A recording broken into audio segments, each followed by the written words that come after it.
All right. Yeah, this match with Charlotte Flair and Rhea Ripley. Oh my goodness, where do I start? You started already.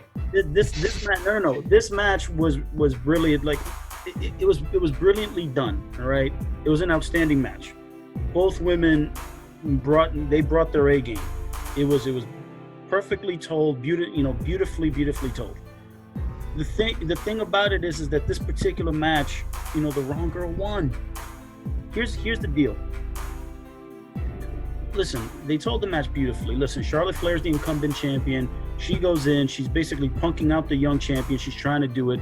The young champion eventually says, "Hey, none of that here. If you're going to beat me, you're going to beat me." But that became a very 50-50 match. Obviously, the younger, more inexperienced wrestler makes the mistake. Charlotte Flair, the experienced grizzled veteran, what does she do? She takes advantage, takes her leg out. Then they tell that story on the leg for like 15 minutes. And it's basically Rhea Ripley fighting from underneath. And the thing about Rhea Ripley is that she's a power wrestler. So power wrestlers, if you take out the legs, all of their big finishing moves and all of their big power moves are essentially taken away from them.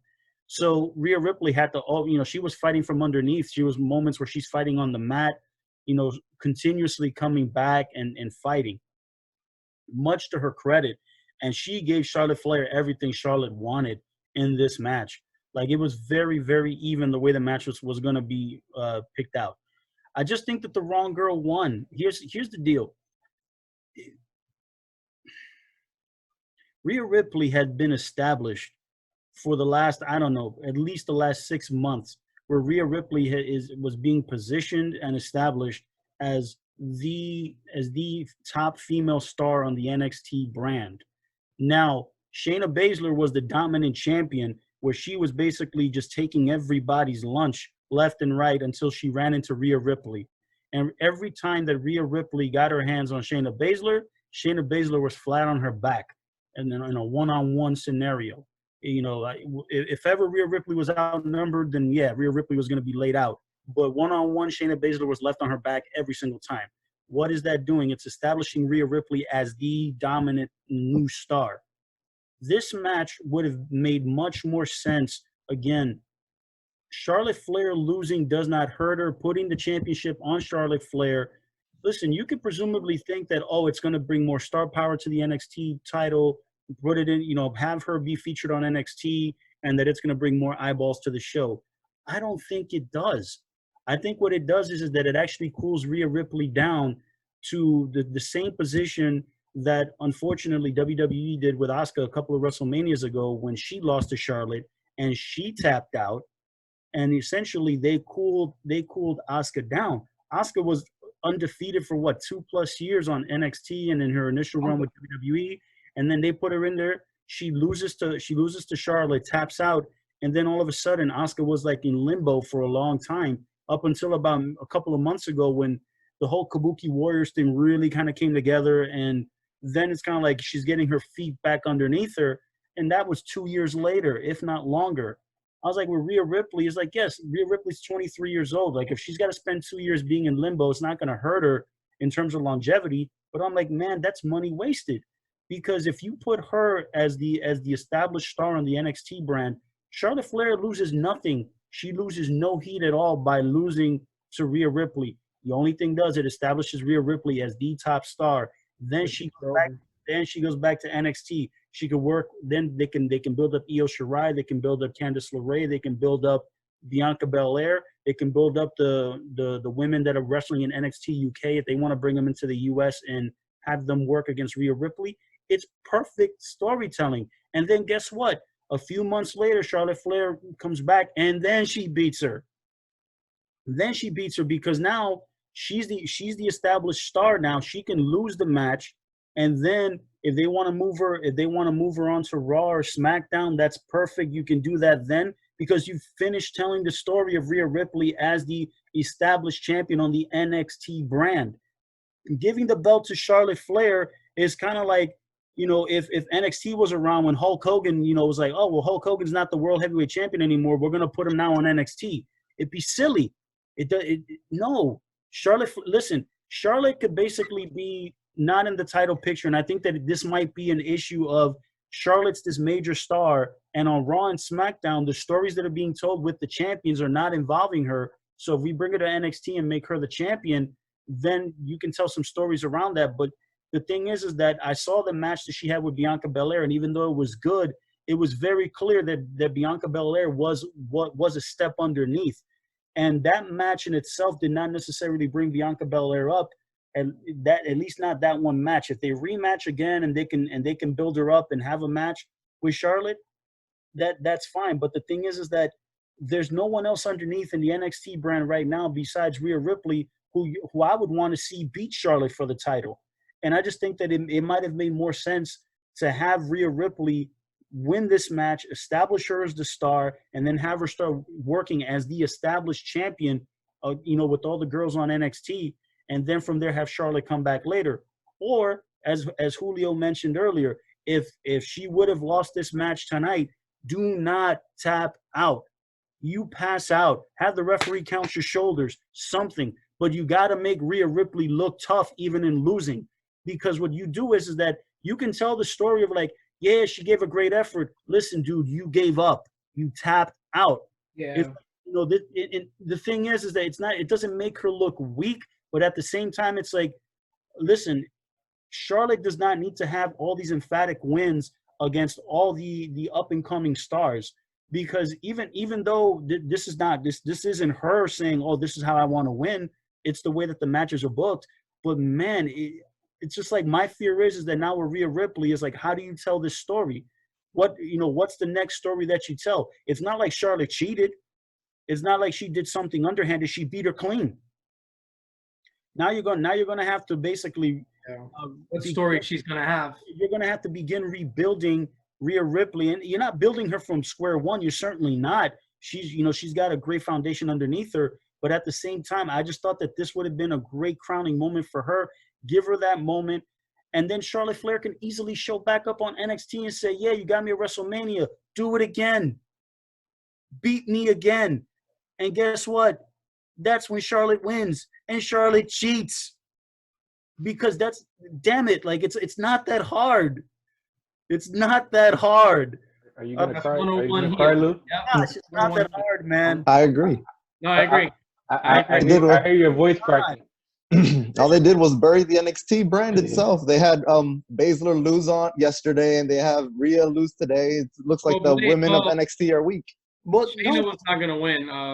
We don't know that. But I did not know that. I assume Baszler was I did not know that. Baszler should have won. No, I mean the thing is that even in the Baszler match, I honestly was okay with Baszler not winning the match. The only thing that I was not okay with was the way that the match was laid out. It was the way the match ended. Yeah, it was a roll up. It was too close to a 50-50 match, where I think that the way that this story should have been told is that Shayna Baszler is like a 70-30 match where Shayna Baszler dominates the majority of the match, and Becky Lynch is trying to figure out like, oh my God, how do I beat this woman? And when Baszler puts her in that chokehold, and Becky Lynch is like, oh man, I'm in deep trouble here. She puts in that wrestling move. She sneaks out with the championship. And win by the skin of her teeth. Win by the skin of her teeth. That was the whole idea. Because then from there, it's like you make Shayna Baszler look good. You can just say like, hey, Shayna made a mistake. She got caught. She made a mistake. But it's not. But when you make that match so 50-50 and then you have the match in that way, it looked like Becky Lynch won versus her sneaking out with the title. Mm-hmm. And that's really it doesn't give Shayna Baszler enough of an out, and it doesn't give her something. It doesn't give her something to talk about or something to build on for a potential rematch. And the thing is that if WWE was only going to present that match to have Becky Lynch have an opponent for WrestleMania and then not continue on with the story, there was no point to bring Baszler on Raw, at least not now. You could have kept her on NXT a little while longer, have her lose again to Rhea Ripley again. What are we doing? We're establishing Rhea Ripley. So you have Baszler lose again. She's not going to get hurt by losing to Rhea Ripley, because all Shayna Baszler has to do is then go to Raw or SmackDown, and then she's got a whole other crew of women to beat up, and you can reestablish her with doesn't take much. So that was my only issue with that particular match tonight. I thought that, Rhea Ripley and Charlotte Flair were supposed to be a 50-50 match. It's just that, again, I think the wrong girl won. Rhea Ripley should have won this match. And if Charlotte Flair, who came out winning, you have to win that match, and, you can't have Rhea Ripley tap out. She's got to get pinned to where she just passes out and the referee's got to just counts her shoulders. Because at that point, Charlotte Flair can say, yeah, I won the title, but Rhea Ripley can say, yeah, but I didn't tap out. So you can't make me tap. And then from there, at least Rhea Ripley's got something to stand on and say, you know what? You got me tonight. And it was like Julio said, you got me tonight, but, it'd be the same story in reverse. It'd be the same story in reverse where Rhea Ripley would look at Charlotte Flair and say, beat me again. Do it again. Yeah. And then you got a rematch. Yeah, it should have been the Steve Austin, Brett shit. Like, you didn't beat me. I tapped out. Excuse me, I'm sorry. You didn't beat me. I passed out. Yeah, I tapped. I'm still gonna come after you, and I'm gonna kick your ass. I mean, listen.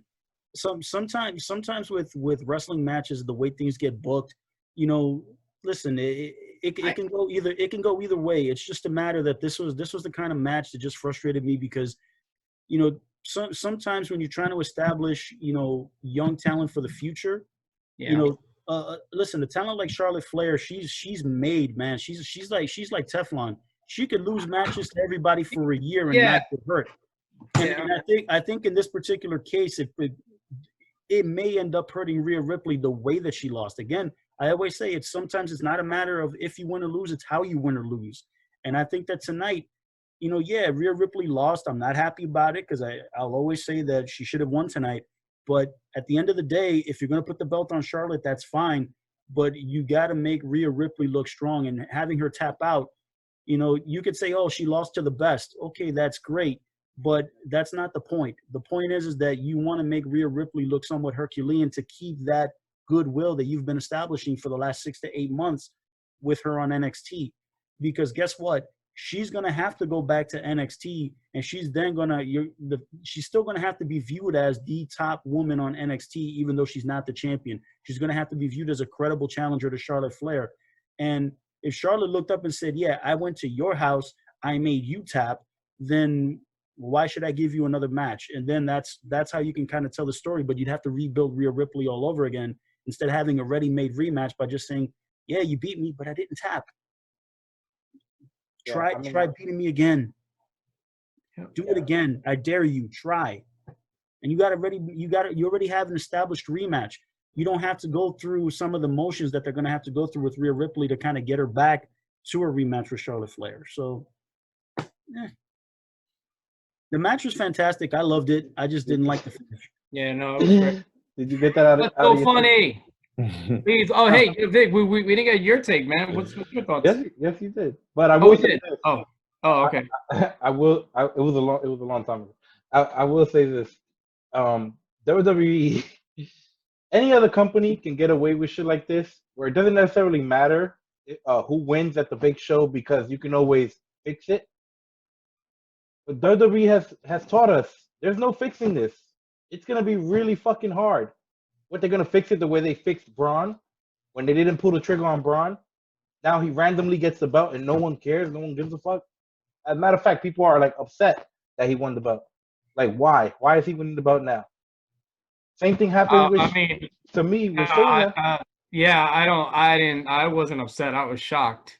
I was like, really? You guys put the title on him? Well, even if you're not upset, yeah, doesn't make any sense. It was more of a shocker. It's not important. It's not a shock. It's like, I don't care. It's like, now I don't care about that title. Thanks. Well, it was a shocker when he won, but then afterward you figure, well, it's like, who cares? It's like, really? It was more. This is what we're doing.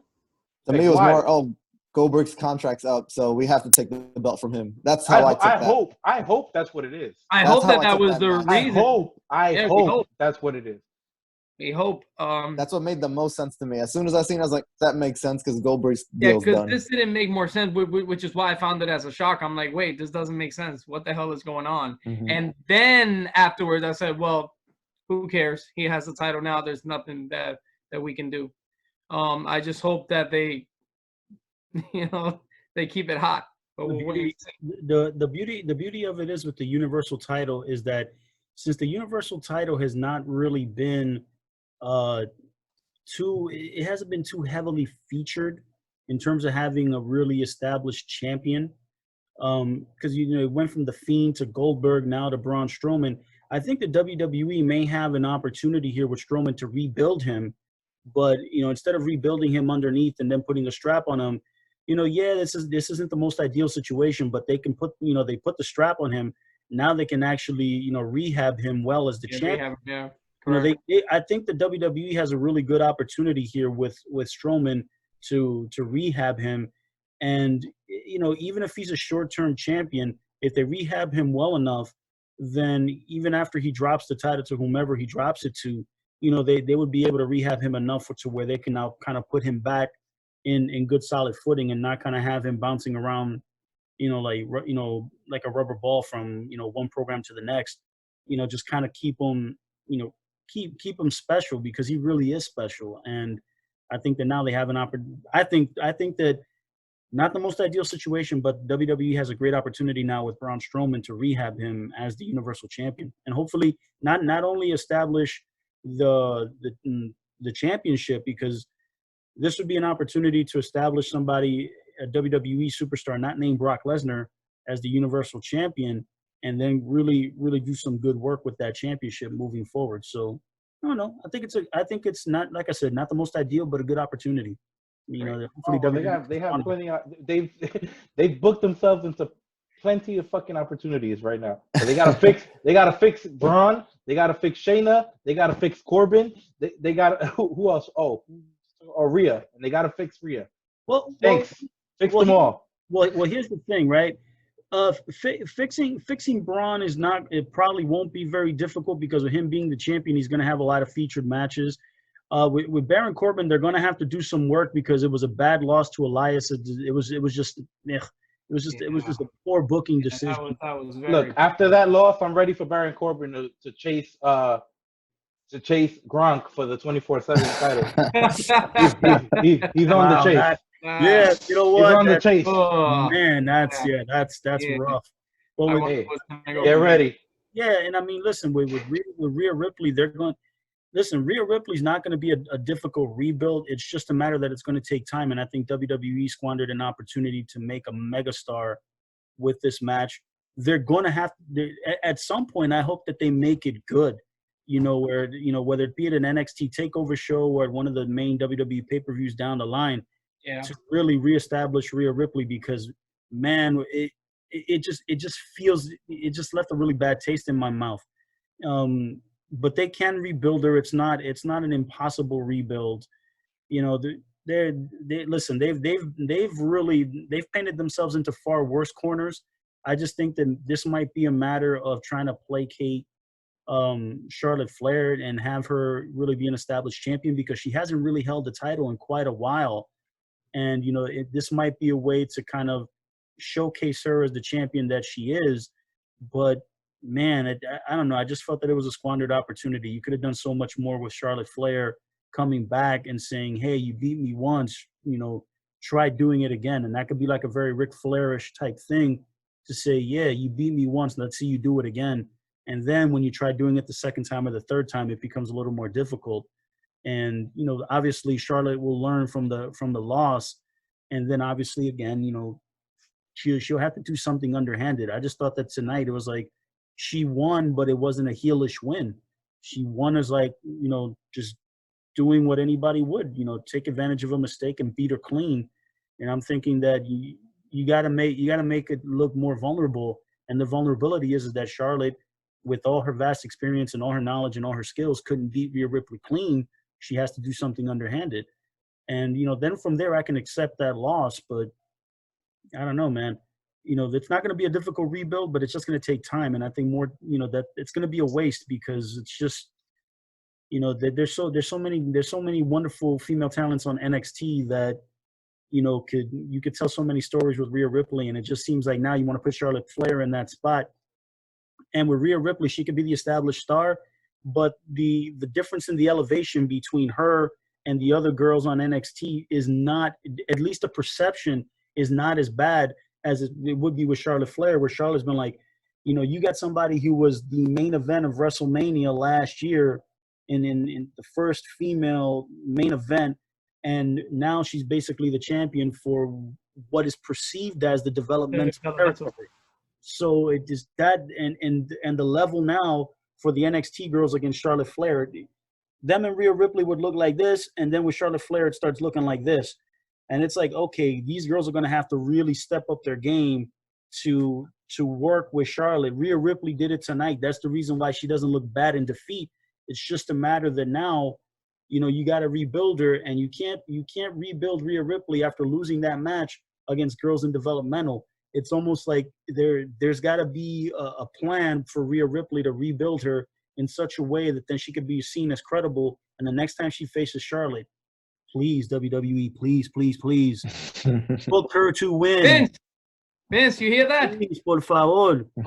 No, I agree with you on that one. Do you think that that's the reason why they put the title on Charlotte, to bring that, you know, that main roster status to NXT? Because, you know, at the end of the day, regardless of what we feel about NXT, NXT is the developmental brand for WWE. They're not considered main rosters. So is it possible that maybe they said, hey, we're going to need a main, you know, like a big money main level person in NXT? I think they probably maybe dropped the ball with Balor. Maybe I don't know. If Balor didn't help, why would Charlotte help? Yeah, no. Listen, it has nothing to do with that. It doesn't matter. Listen, if WWE realistically wanted to throw in quote unquote main roster stars on NXT, they could do that every week. You can have 1 week where Roman Reigns is the guest star, then John Cena, then you can bring in whoever you want. Here's the thing. Because I gotta feel like I'm sorry, Luke. Because I kind of feel this is kind of like the same thing they did with when they brought back ECW. Like they just started bringing all these guys in there because they felt all these original ECW guys were just not gonna work. So they brought in Big Show, they brought in Kurt Angle, you know, all these other guys, and I feel that's what they're doing now with NXT. I think they feel like these people here are not established stars yet. We need some main event meet up in here. Let's start with Charlotte. No, hey guys, I don't want you guys attacking me. I'm just saying, do you think that that's it? You know? You're asking a question you don't want answers. Yeah, listen. No, because I agree. Yeah. Here's the deal. Do I think that that's the reason why WWE is doing this? I don't think. I don't think so. Here's the thing. In the time with the WWE's version of ECW, it was that was very different circumstances, because WWE's position with the ECW brand was never to have ECW be the ECW that we knew from 1994 to 2001. It was never meant to be that. It was always meant to be what FCW, OVW, and NXT are today. It was always meant to get to that spot. Yeah. The thing is with NXT is that NXT, that's apples and oranges, because NXT has its own fan base. The perception of the fans for the NXT brand is a tremendous amount of loyalty. It would almost be like, let's say that, oh, well, John Cena hasn't had a championship in 2 years. You know what we're going to do? We're going to have him go to NXT and beat Adam Cole to become the NXT champion, because, oh, we want to have John Cena on the show. In which they're crazy enough to do. But what I'm saying is they could have Cena on the show anytime they want. Cena doesn't have to be the champion. He can just show up. Who's going to tell him he can't be there? Nobody. Just like Charlotte Flair could show up whenever she wants. And if they want to have her as a guest star and, you know, have work good matches with the girls underneath, and say, okay, we're going to have you work with a Bianca Belair or Io Shirai or whomever, and, you know, have good matches with them, you can get over on them. Or if Bianca beats you or Io beats you or whatever, you want to have that to tell stories. But to put the title on her to say, oh, well, we need to have an established person on the NXT brand, it almost feels like I would be upset, not only if I were Rhea Ripley, I would kind of be upset if I'm Shayna Baszler, because if you're Shayna Baszler, you're like, man, you know, you spent, you know, the good part of a year, if not longer, establishing not just yourself, but you're establishing the title. Yeah. And then to pass that on to Rhea Ripley, it's not like they just, you know, picked the name out of the hat in random and Rhea Ripley was the one that came out. It was a matter that they spent months and months and months building Rhea Ripley up. She gained momentum, became believable with the audience. The audience was ready to see that title switch. when they did it, they pulled the trigger, and everybody there in Full Sail lost their noodles when she became. I do remember that. They lost their minds when she became the NXT Women's Champion. So I'm like, everything that was built over the last year and a half between Shayna Baszler, Rhea Ripley. I'm like, listen, it's not a pot shot at Charlotte Flair. She is probably the best female wrestler WWE has. But at the same time, there's a difference between, hey, you can lose to the best, but at the same time, it's like, hey, you got to lend your credibility to build the foundation, because you're building a foundation for the future. Charlotte Flair can be somebody who can come in and work a 6-month stint in NXT, but she's not going to be the person laying down the groundwork. Somebody like Rhea Ripley, she could be in NXT for the next 2 to 3 years and be the champion off and on and work with all the girls and then make them top flight performers, to where once they get moved out of NXT, they're ready-made, built performers. That they can come in and you can place them in any spot on the card within the women's roster, and they're going to shine, and they're going to be great, and they'll be established, because NXT is no longer a WWE Network exclusive property. Now it's on the USA Network, and even if they're only getting 700,000 people watching it every week, it's not like, we need to get star power to defeat the competition. No, you're not competing against AEW. You're about establishing your stars and building them, because now you have a television brand on cable TV. And what better person to have is Rhea Ripley developing it. You can always reinsert Charlotte Flair. You always could. I would have no problem with her being a regular guest star on NXT and then establish it, and then have Charlotte kind of like, start beating all the girls underneath. Eventually, Charlotte would beat Rhea Ripley, but it takes time. I just thought that tonight it just wasn't the right time to do it. That's why I said earlier that they pretty much buried NXT this weekend, making the girls look really weak, where they should have won at least one of these matches to make NXT dominant or make sense. Yeah. I mean, listen. Just keep them strong. Yeah. Yeah. And the thing about it is, I disagree. I don't think the NXT brand was buried, because really think about it, right?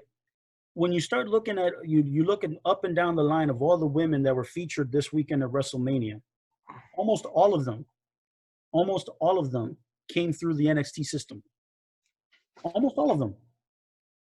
I mean, yeah, probably all, maybe with the exception of Tamina, everybody I can say every single woman featured this weekend at WrestleMania all came from the NXT system. So the NXT system was not buried at all this weekend. Not at all. They shined. The thing about it is that when you start looking at like the Charlotte Flairs, Becky Lynch, Bayley, Sasha Banks, people don't necessarily associate NXT with them anymore, because they've been on the main roster for so long that that's what I mean. Yeah. That association is no longer the first thing that the fans think. But when you really look at it, they all came from the NXT system. So none of them, the NXT was not buried this weekend, not at all. They shined big time. The thing is that guess what? Whenever NXT is back on the USA Network, when they actually start doing shows, you're not going to see Becky Lynch. You're not going to see Bayley. You're not going to see Sasha Banks. You're not going to see Lacey Evans. No, you're going to see Rhea Ripley. She's going to be the one front and center. And it would make more sense for her to have the title on her than have Charlotte Flair come out and be like, oh, now this is the queen that's coming from Monday Night Raw or SmackDown, and now I'm coming down to NXT to show you how it's done. Come on, man. You kind of just made Edgar's point. Mm-hmm. No. The only person, I know what you mean. Yes, everyone is from NXT. Yeah. But on Wednesday night, everyone is not from NXT. If Charlotte comes down, they don't say, "Oh my God, it's our Charlotte." No, that's SmackDown Charlotte or Raw Charlotte, whatever. Yeah. That's the reason. Yeah. But on Wednesday night was buried. Yeah. But Julio, to your original question, if this is about ratings, move to fucking Tuesday. There's all your ratings. 250,000 people will magically show up if that's all they care about. Yeah. I don't think that's what they care about. I just feel that that's probably their plan. Mm-hmm. I mean, if it's yeah, I think Vince is he's at a point where he's probably so upset, and he's probably telling Hunter, like, you can't do the job, you can't beat these guys in a rating. Guess what? I'm gonna have to give you one of my top stars just to pick up the ratings at K-Drag, because you know how competitive Vince is. You know, he talks all this BS about, like, you know, we're not worried about them, we don't think about them, we have competition outside of them. Yeah, exactly. And then what do? You start giving raises to all the wrestlers. Daniel Bryan comes out of retirement. You lock him up. Adam Edge Copeland, he comes out of retirement. You lock him up. You know, AEW goes on Wednesday nights. All of a sudden, NXT will be on the USA Network on Wednesday nights. Like, I don't know. I think there's like a pattern. No, they obviously clear. They don't want AEW to be around. They don't want them there. like I agree, Lou. I agree with everything you're saying. I really do. Like, right now, just thinking about it on hindsight, like, holy shit, he is right. But at the end of the day, we're talking about Vince McMahon, and you know, I think this is why he did it. He pulled the trigger. He basically told Hunter, "You're not doing something right. I gotta pull you out. I'm gonna bring in Charlotte." You know, let everybody get mad all they want. At the end of the day, this is, you know, my company. But Lou, I agree with you. I'm not disagreeing with you. I just feel Vince McMahon is, as always, like, he just tried to pull the ace out of the card here. Hey, I mean, listen, that could very well be the case. But I do agree with you. Like, I was listening to everything you're saying. I was like, holy shit! Like, he's on point 100%. No, I mean, listen. Ultimately, when it comes to the competition with, you know, the, you know, AEW and what they're doing with NXT, I would have done the exact same thing. Realistically, when the NXT move to the USA Network was basically coinciding because the USA Network lost the rights to SmackDown when SmackDown got moved to Fox. So obviously the USA Network is saying, hey, we still need programming. We still need something, we still need programming. Yeah. So WWE is like, hey, well, we got NXT. It's a popular show. And then they know that the guys next door at TNT are going to be showing wrestling. So, yeah, I mean, I would have done the same thing because, listen, if AEW is going to get any part of the market share, that's fine. If they do, I tip my cap. God bless you, but you're going to have to earn it. I'm not going to give you any night where you can have the audience all to yourself. AEW is winning right now, and that's a testament to their product, and the people are more interested in watching AEW's product at the moment. And kudos to them. They're doing a good job. If NXT wants to take back that audience, NXT is just going to have to get better. Yeah. You know, do I think that adding Charlotte Flair, do I think that adding Charlotte Flair is going to be the answer to that? No. No. Yeah. No, I don't think so. No way. Yeah. Because they did this already. During the whole Survivor Series, they brought people in. They won 1 week or 2 weeks, and they popped a huge rating because they had Kevin Owens or Charlotte Flair, whatever. Yeah, they had everybody. You can't keep them forever. Are you going to keep them down there forever? Yeah. If not, then you're going to pop 1 week, 2 weeks, 3 weeks, and then what? Then they're going to go away. You're going to lose the 300,000 people in one shot. Yeah. That's not how you fix it. I guess, you know, we'll wait and see what was, you know, the reason. We won't ever know. We won't ever know what the hell they were thinking. No, and you're probably right, Julio. They want to shit on AEW, so they're hurting their own product to do it. No. Yeah. What I meant to say, like we'll find out. We'll see. You know, if NXT's ratings will pick up because of this. Well, yeah, but even if they do, they'll go right back down in a month. Well, that is true. Yeah. So who cares? Who cares? Yeah. The thing is about NXT is that they're going to have to establish new stars that are exclusive to their brand. And you know, you could make that move with Charlotte and have her be, you know, the featured star on NXT. I think the only thing that kind of rubbed me the wrong way is that throughout the whole process of the whole WrestleMania storyline, Charlotte Flair really only appeared on NXT maybe 3 times. And I'm like, if you really wanted to make that transition, you got to transition her down to NXT and have her regularly work there. To one is you want to establish her as like, hey, she's going to be a featured star on our show, and you know, kind of have her work with the other people, even if she's just cutting promos and just being there every week, but somehow, you know, always being there to really gig on you know, Rhea Ripley. And then when Rhea Ripley makes her appearances on Raw or SmackDown, whenever Charlotte shows up, obviously now you're establishing that match with two different audiences. Yeah. But it just, again, I don't think if it's a matter of WWE trying to, compete and getting bigger stars, I think that the way that this is going to work is they have to establish a new group underneath an NXT, because they have good stars. They have the Undisputed Era. They have Ciampa. They have Gargano. They have Balor. They have a really powerful roster, and then I'm not even getting into the women's roster. So yeah, adding Charlotte is going to be a big thing, but Charlotte is like, she's at another level right now, which I don't think that it would be the best thing. I think that Rhea Ripley would have been better as the champion, because then the matches can flow underneath, and you can always say she beat Charlotte Flair. You can always say that she beat the Queen of WrestleMania, and that will, that's like a feather in her cap that you can always mention it every week, and you just make Rhea Ripley the like megastar, man. Yeah, I also felt one of the reasons why also the WWE kind of put the title on Charlotte and is sending her to the NXT, because maybe there was nothing for her, because with SmackDown, that championship, that's going to be the battle between Bayley and Sasha, and then Raw. I've said it before and I say it again, and I keep saying it. I know it's getting annoying, but they're keeping the title warm for Ronda when Ronda makes her eventual return. So I think they probably said, you know what, we have nothing for her. If she can't be in the title picture, there's no point of having her here. Let's put her on NXT. NXT could use the help. Is that possible that maybe that's why they did that? Like, if we can't have her in the title picture, let's send her to NXT and have them help out over there. I don't. Yeah, I mean that's always a possibility. It's just a matter that I don't know. I'm always gonna go by it's the wrong call. It was the wrong call. Okay. I'm gonna keep saying that it's the wrong call until I watch WWE programming and they build it up to where they actually prove me wrong.